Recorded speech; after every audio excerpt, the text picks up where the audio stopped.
Hi, this is John from JonathanTowson.com, and today I'd like to take a few minutes of your time to get you prepared for the upcoming 2010 wakeboarding and wakesurfing season.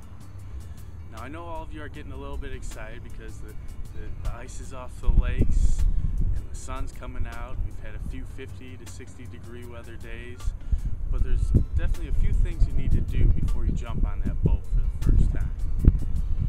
Now, to get yourself prepared for the wakeboarding, wakesurfing season, you should really try to get out and do some exercise.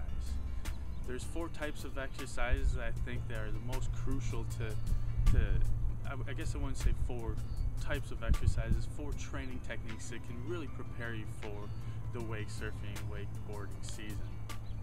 The first type of training is strength training. And the reason strength training is so important is because you're getting pulled behind a boat. And it takes a lot of strength to do this, folks.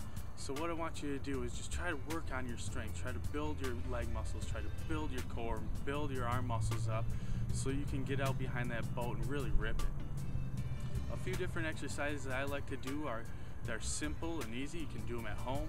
You can rent a gym membership if you want. I don't necessarily think it's recommended. Save your money for the gas. And a few of these exercises, one is a jump squat. What a jump squat is pretty much a squat where you power up and jump and get your feet off the ground. The next exercise I like to do for my arms is bicep curls and push-ups. Now I think push-ups are super crucial because it'll help your core, it'll help your triceps, it'll help your biceps. It's kind of a good all around workout. I really suggest doing push-ups. The second type of training that I think is very important is endurance training. Everybody needs endurance training. If you've ever been behind a boat or if it's your first time, you'll realize that wakeboarding takes it out of you. It takes your wind right out of you. So endurance training is very, very important. Some simple forms of endurance training are getting out and going for a walk on these beautiful 50 degree, 60 degree weather days while the water is warming up. Get out and take a beautiful walk with your loved one or your friend or your dog. It's super simple, super easy. If you're the running kind, get out and run. Now's the time to do it. Maybe start off with a quarter mile. Work your way up to 3 miles by the time you get on the boat for that first time. If you don't like to run or walk, save your knees and jump on a bike. Biking is my favorite way to gain endurance. And I start off slow and I ramp up to a long endurance, maybe a 20-minute ride on a bike, a 25-minute ride, maybe even stretch yourself to a 35-minute ride on a bike. But having endurance is crucial for when you're behind the boat. Otherwise, you're going to get tired and accidents and injuries happen at that time. The third type of training that I think you should go through is flexibility. Now you can go through yoga classes, so there's meetup groups out there that have yoga classes. You could go through a yoga trainer, or you could just do simple flexibility that you learned in elementary school, just trying to touch your toes, trying to bend down and touch your hands to the floor, or lifting your legs up and just really get your flexibility back. And the reason that flexibility is so important is because when you're behind the boat and you hit that wake and you really want to tweak out a grab, the more flexible you are, the cooler that trick is going to look.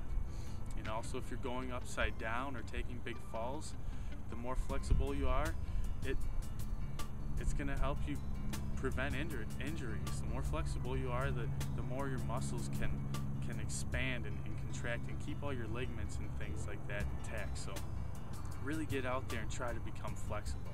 It's not the easiest, but just do it a little bit every day, or 3 to 4 times a week will really do you well. And the fourth, and one of the other most important training techniques is balance training.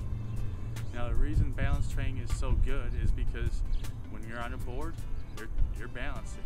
When you're behind the boat, you're balancing. When you're grinding the wake, you're balancing.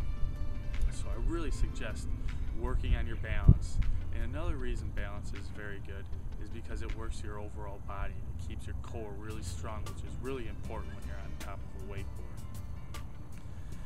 A few different ways to test your balance or do balance training is through balance boards. Balance boards are my favorite and most fun activity. Once you get on them, you can start doing tricks and that type everything. So balance boards are my favorite, and I would highly suggest those. Otherwise, just stand on one foot for over a minute. Stand on the other foot. Try to balance, put socks under your feet and try to balance on just one foot under that. Any way possible you can do it. Just get out there and really try to balance yourself and work on your core strength and your overall balance, because in the end it's going to help you out tremendously on the board.